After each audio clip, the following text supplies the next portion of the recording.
Good afternoon, everybody. My name is Donna Fiesel, and I'm your host of Donna's Edge television and radio talk show, Where Truth Matters. Thank you so much for watching every day, Monday through Friday, beginning at 2 p.m. on the Eastern time zones. I get to ride home with you in the afternoon. It's always so much fun. You can find us on Abundant Television, found on Roku, Apple TV, and Amazon Fire. And don't forget the podcast on thenewscasters.com. And also you can find us on the radio. 92.9 FM. They are the biggest country giant located right here in South Carolina, WZLA. So thank you again so much for listening to us that way as well. You can also find us on all the social media sites. If it's social media, I'm doing it. Just type my name in and you'll be able to find us, Donna Fiesel. But again, thank you so much for watching. Continue sending email. It absolutely makes my day. Donna at donnasedge.com, Donna at donnasedge.com. We got my friend Alan Mendenhall with me right now. Been on the show for many, many years. Has it been a decade? A little bit over a decade. I think it's been a decade. I think 2026 marks a decade. There you go. Well, it's always a pleasure having you on the show. You're very popular. Everybody likes seeing you every single month. And again, Alan, always great to have you on the show. But now we've got a few new listeners. So I was told by Abundant Television that we're really climbing that up. And he said you might want to start reintroducing some of your guests for the newbies out there. Well, that's great, Donna. I know you're having a great business year, so this is good to hear. Well, let's talk about your background. Okay. What you're doing now. Sure. Well, I am a senior advisor in the Capital Markets Initiative at the Heritage Foundation, as well as a research fellow in the Rowe Center for Economic Policy Studies at the Heritage Foundation. So I sort of have two hats. In my background, I've always kind of had positions with two hats as associate dean of a business school and executive director of a center within the business school at Troy University for the last 5 years before I joined Heritage in May 2025. And then before that, for 4 years, I was associate dean of a law school and executive director of a center. So this is just the next iteration of a dual role, but I'm really excited about this work we're doing with the Capital Markets Initiative at Heritage, Donna. It's very interesting and very good work. So the Heritage Foundation's annual operating budget is well over $100 million. So we are a big organization, which, as you can imagine, means we have a diversified portfolio. We own roughly 600 public equities at any given time. Mm-hmm. And so what we're doing in the Capital Markets Initiative is finding the companies that we own shares of and figuring out which ones are doing bad stuff and trying to correct them as shareholders, as owners of the company, mm-hmm. trying to improve those companies. So if you own $2,000 of a company stock or 1% of the company, you can file a shareholder resolution, provided you've owned that for a year and that you commit to owning that through the end of proxy season.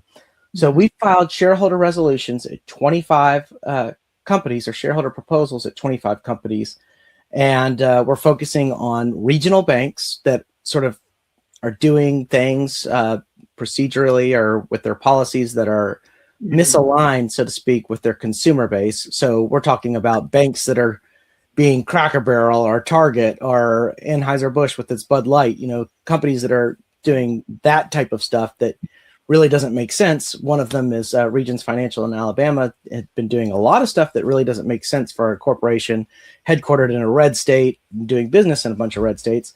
The others are, we're looking at federal contractors that are doing DEI metrics in their executive compensation. And one thing that's great about this is we filed these shareholder proposals with all these companies that were doing this. And then not long after, Trump's Department of Justice announced that it was going to investigate federal contractors, companies that were using DEI in their policies. So now we have that fact to help us with our engagement. Say, hey, you are exposing your company to risk because you might be getting yourself investigated by the Department of Justice. Then we're focusing on companies with sort of unmitigated China risks, where their supply chains or their consumer base is too dependent upon Chinese companies or Chinese consumers, and also that have IP exposure to China and other types of data issues that are vulnerable to Chinese interests. And finally, companies that are using Southern Poverty Law Center diagnostic tools, including their hate map. So shortly before Charlie Kirk was assassinated, the Southern Poverty Law Center included TPUSA on its list of hate groups. Mm-hmm. And there's actually a history of this kind of stuff happening, where Southern Poverty Law Center has identified a group as a hate group when clearly it was not, and that group was subject to violence. And so this is a dangerous precedent, and we're trying to encourage companies to drop those SPLC metrics. And guess what? We've been really, really successful so far. We've withdrawn our proposals at several companies. One that we've announced publicly that I'll just use an example is Salesforce, but Meta, Facebook is another one. Our engagement process was great with them. They were professional, they were collegial. We had conversations about the Southern Poverty Law Center and the dangers of using its metrics, and they were very receptive to our message. The only companies that really have given us any kind of pushback are Starbucks, Amazon, and Regions Financial. And I find it interesting that Regions is sort of up there with Starbucks and Amazon as companies that are kind of pushing back. Most companies, what we're finding is most companies are saying, thank you. Gosh, we've had so much pressure. Yeah, they're saying we've had so much pressure over the years from the left to do all these things, and we've just been waiting for someone on the right to ask us to stop. If somebody on the right had told us to stop a long time ago, we never would have been doing this to begin with. Thank you so much for coming in and telling us to stop doing it, because we don't really want to be doing this stuff anyway. Mm-hmm. Well, I want to ask you a question. This kind of pertains to retail, but it also pertains to drones that are being shipped out from China. And okay, this is just Donna Fiesel logic right here. Okay, so something tells me, okay, drones are a pretty serious thing to have, and it's pretty serious. I mean, it's violate your privacy, the whole things. But shouldn't I be a little nervous? No, they're piping these things out at ridiculous low prices, which is one concern. I mean, you know me, I'm always looking for a good deal. However, if it comes from China and they're almost giving it away, should I be just a little bit leery about the privacy issue of a drone? I would say probably so. There are all kinds of things going on where China is amassing data. I would point you to a new study that the Heritage Foundation just released.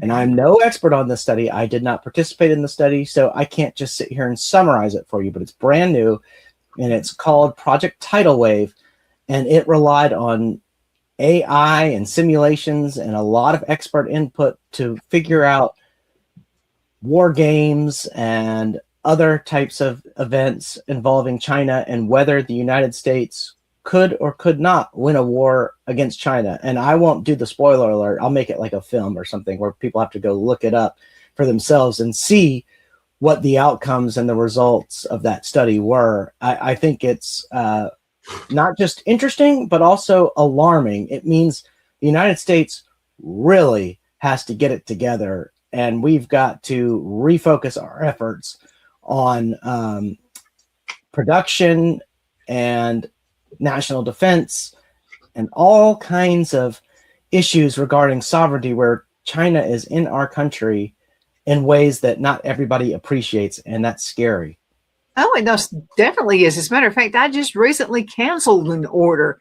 Now, they were masked as if they were an American company, United States company, but they were not. When I saw where it was being mailed from, it was China.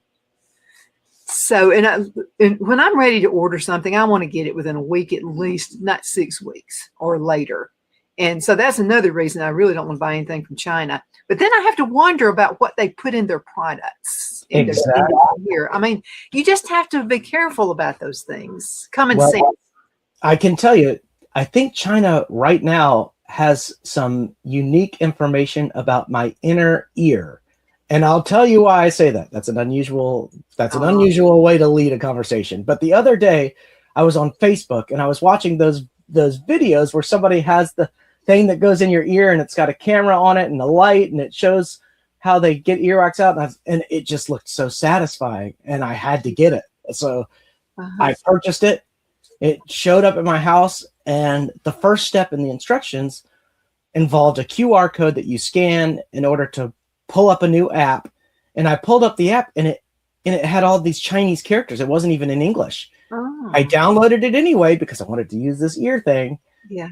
And then I've got this Chinese app on my phone, which who knows, maybe it's doing other stuff on my phone that I don't know about. But one thing it might be doing is it to you hold the phone up and that shows you what the image on the camera is, so you can look and see what's going on in your. You put the thing. That's enticing. I mean, it really is enticing.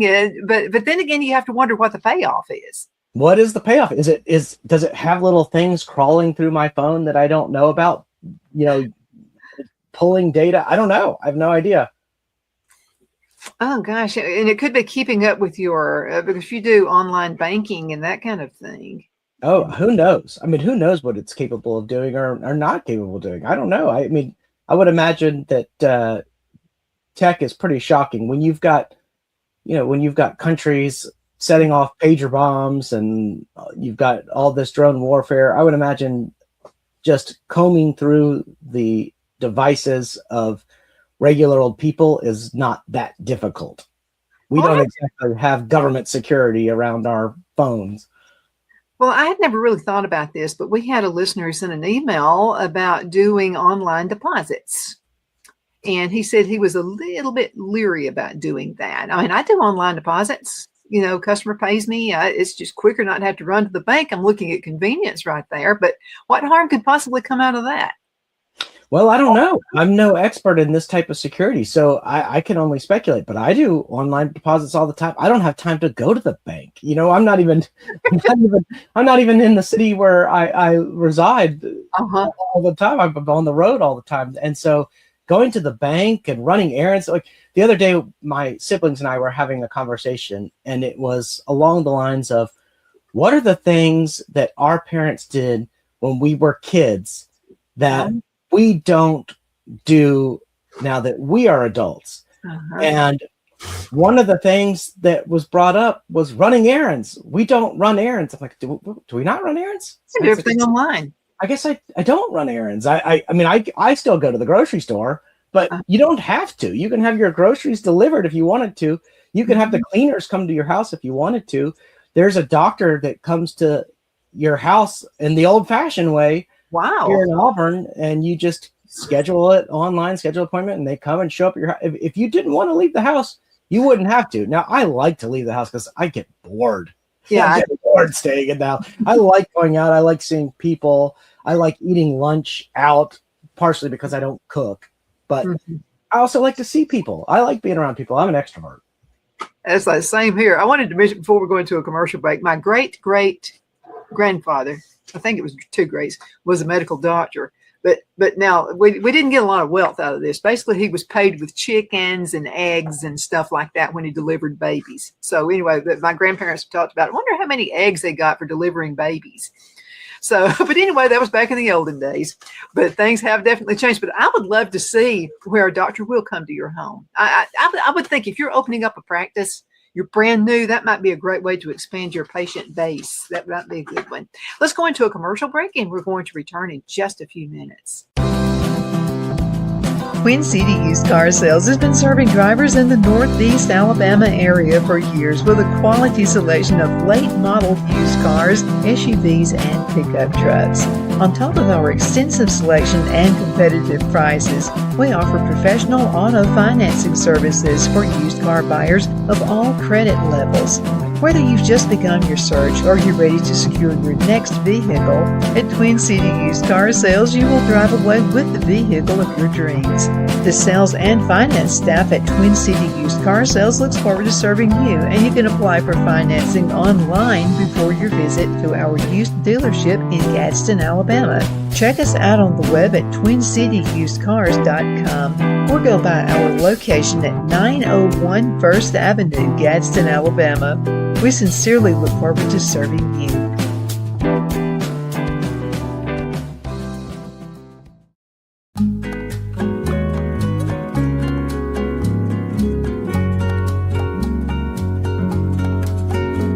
At Lamone's Mexican Restaurant, located in Henniger, Alabama, and voted Best Mexican Restaurant of DeKalb County, Alabama 2020, we're here to serve you with authentic Mexican cuisine. Order easily online by going to lamonsmex.com or call 256-657-3999 to place your order. We're open Sunday through Thursday, 11 a.m. to 9 p.m., and Friday and Saturday, 11 a.m. to 10 p.m.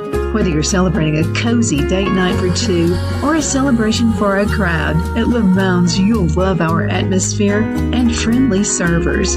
Thank you for dining with Lamone's Mexican Restaurant.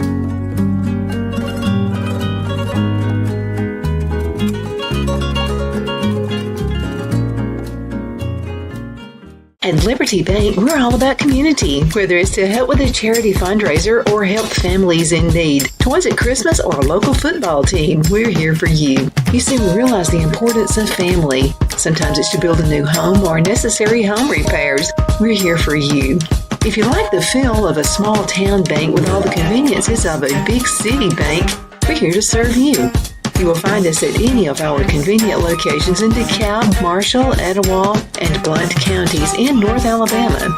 You can call and speak with any of our friendly staff at 256-659-2175 or check us out on the web at libertybankal.com. And thank you for your support of our community. Member FDIC Equal Housing Lender.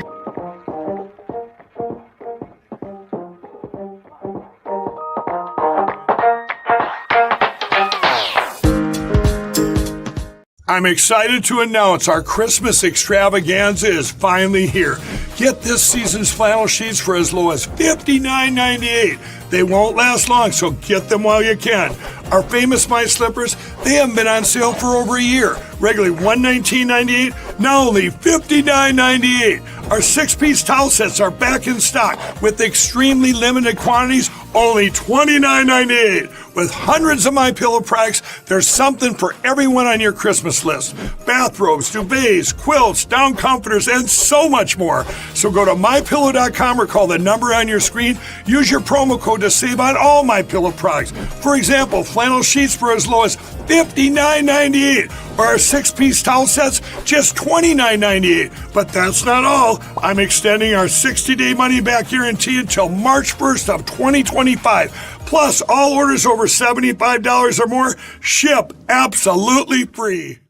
Good afternoon. We are back. My name is Donna, and I'm your host of Donna's Edge Television, radio, and podcast talk show. Thank you so much for watching every day, Monday through Friday, beginning 2 p.m. on the Eastern Time Zone as I get to ride home with you in the afternoon. I have Alan Mendenhall with me. He's a longtime favorite. You guys really love having him on the show, and I do too. And so, again, Alan, thank you so much for being with us. I wanted to mention this. So I had bought, I think I was about 25 years old, and so I bought a foreign car. So I was driving up with my new car into the church parking lot. And so Mr. Smith, Calvin Smith, he was a veteran, and he looked at me and he said, if you had been in World War II like I had, you wouldn't be driving that foreign car. Oh, so that went back. Was it a German car? Yeah. so only American made, forged heavy, and that's it. That's all you can get. But I'm kind of leaning that way. I made fun of him. It was like, oh, for goodness sakes, what's wrong with him? But I'm kind of leaning that way now. Do you drive an American car now? No, Is this a personal question? I don't know. I got to ask somebody what kind of car they drive. Yeah, Bobby Ledbetter with Twin City Used Car Sales. And so he provides me with vehicles. So it's always an American-made car. Oh, that's great. That's good for tax purposes, too. Yeah. Absolutely. So, I mean, I'm beginning to act like my grandparents and some of the older dudes back from like 30 years ago. Well, it's funny, Donna. I'm 42 still, and I can't tell what generation I belong in. I'm like, Neither. I work with all these young people, and then I've got friends who are all kind of older, and but I do know this: my kids think that I am cringe. My 14-year-old and 12-year-old, they call me cringe all the time, and we'll drive through Wendy's, and I'll start ordering, and then we'll finish the order, and as I'm driving up to the window, they'll say, "Oh, Dad, that was cringe. Oh, I can't believe you just did." Well, I just ordered food. Well, what do you mean? Cringe is a bad thing? It's a bad thing. It's like cringy. Yeah. Oh, I'm learning all the lingo.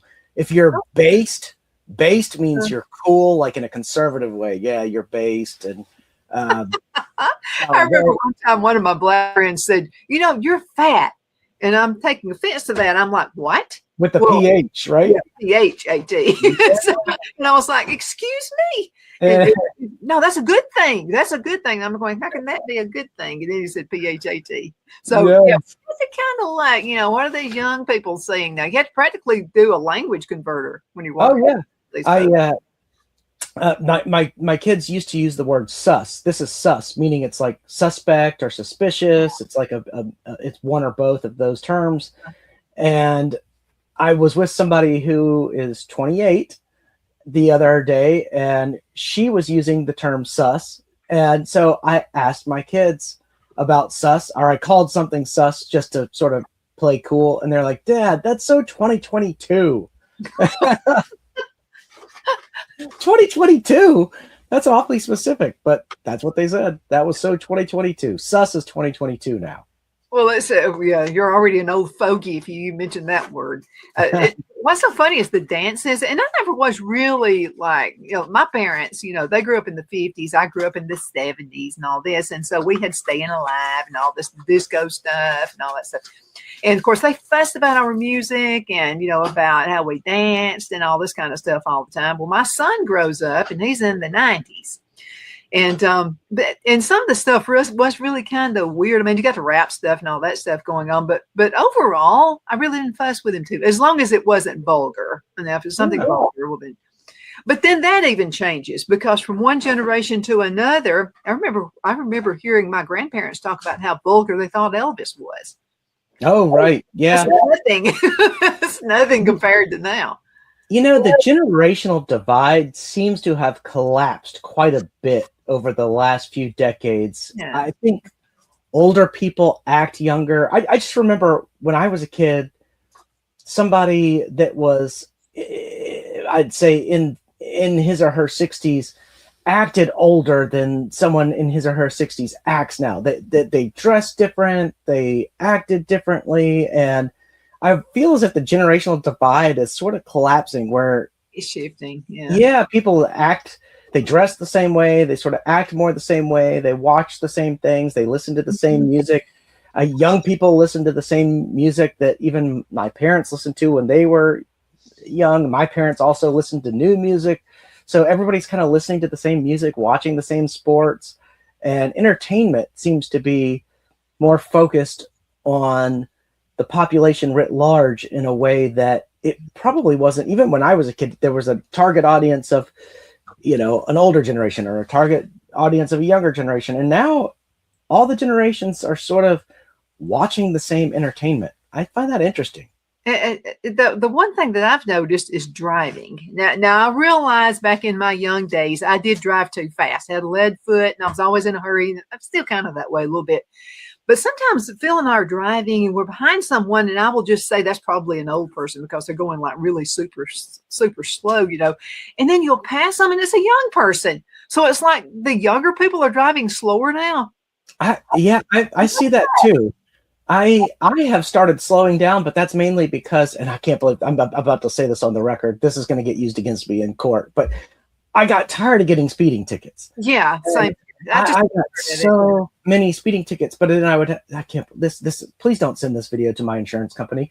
But I would actually go to court, or I'd take a driving class, or I would do whatever it was to get out of the speeding ticket. Yeah. So my record is pretty clean, but that doesn't mean that I haven't gotten a lot of tickets along the way. Oh my goodness, I just said that in public. Well, maybe the young folks have it figured out. Okay, it was my granddad was a cop in Oxford, Alabama. I told you the story about seeing Elvis and all that kind of stuff. Although you couldn't tell anybody anything until after Elvis had lived or had left. This is back in the 50s and the 60s when he would see Elvis. But the thing about it is that when I started driving, he said, you have a lead foot. I can tell you will. He said, and you're going to get tickets. You're going to get stopped. He said, the best thing to do is not to argue with the policeman. You'll be amazed at the ones I've only given warnings to because they were nice and polite and fessed up and said, yeah, I'm speeding. I'm sorry. Yeah, no, that would be the worst thing to do is to offend the officer right Don't do that. It's so obvious. And you see these protesters, you see other people trying to provoke officers or to incite violence. And it's just so dumb. What do you think's going to happen? I mean, I would slap one on you too if you got rude with me. I mean, sometimes I see these videos and I am amazed at the restraint that the officers show. Oh yeah. I mean, wow, they are trained to really keep their cool because these people are clearly trying to provoke, and they get right up in the officer's face, and they'll even touch and things like that. And I'm amazed at the restraint that some of these officers do show in those situations. Well, I would have a brother-in-law and sister-in-law that would always take a road trip to California. And you'd have to know him. He was a jokester. I mean, he'd just say all kinds of stuff. And he's always getting stopped for tickets. And he could get by with this. Now, I wouldn't be able to. But what he would do is the policeman would pull him over, and he'd just be laughing, just having a good time. He'd say, what happened? Did you not meet your quota for the month? He would actually say that. And I would say, and his wife would be like, oh, he would stop doing that. One of these days we're going to get hauled into jail because he says something like that. And I said, well, do you ever get a ticket? And she said about 50-50. Sometimes we get a ticket and sometimes not. She said most of the cases, the cops just kind of laugh at it and go, yeah, I hadn't made the quota and you're my stop.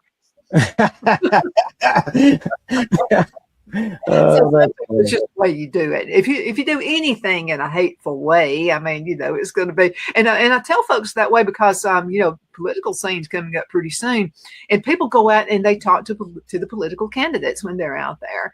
And so the best thing to do if you have a question about something, or maybe you're against a policy they are for, is don't be rude saying it. I mean, just simply say, I've got a question and, I just need clarification on this. I heard that you're for abortion or whatever. And just simply say it, not in an argumentative way. You'd be amazed at how that you might get an answer out of them. Well, not I've been thinking a lot about this, where professional standards in journalism seem to turn on hostility these days. And I don't know if it's like the glorification of the Frost-Nixon exchange type thing, where journalists are expected to try to put people in pressure situations or force them to give tough answers or to have the big reveal or to have the gotcha moment. And I don't know that that's really healthy, because we're all tired of that. We're all tired of it. Yeah, we're anymore.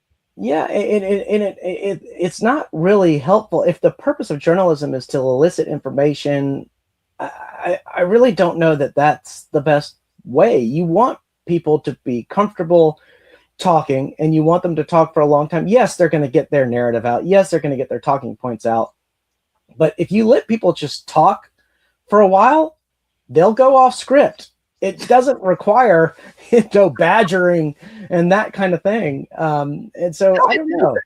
It's cool. So we're going to have to call it a day. But there is a quote. There's an old famous quote that says, if you want someone to listen, whisper. I like that one. Oh, yeah. Thank you again so much, guys, for watching. Thank you, Alan, for being with me. It's always a pleasure. And I look forward to seeing you guys all the next time around. We'll be back shortly with another episode. Donna's Designs offers a line of handmade memorial, wedding, and keepsake jewelry that launched back in 1970. I'm a self-trained jewelry designer, and I will work closely with you to create unique designs you can love and treasure for years to come. Whether that be flowers that were used in a funeral arrangement or stones you found on the beach at a memorable trip, call me at 256-659-4319, and let's think of the possibilities.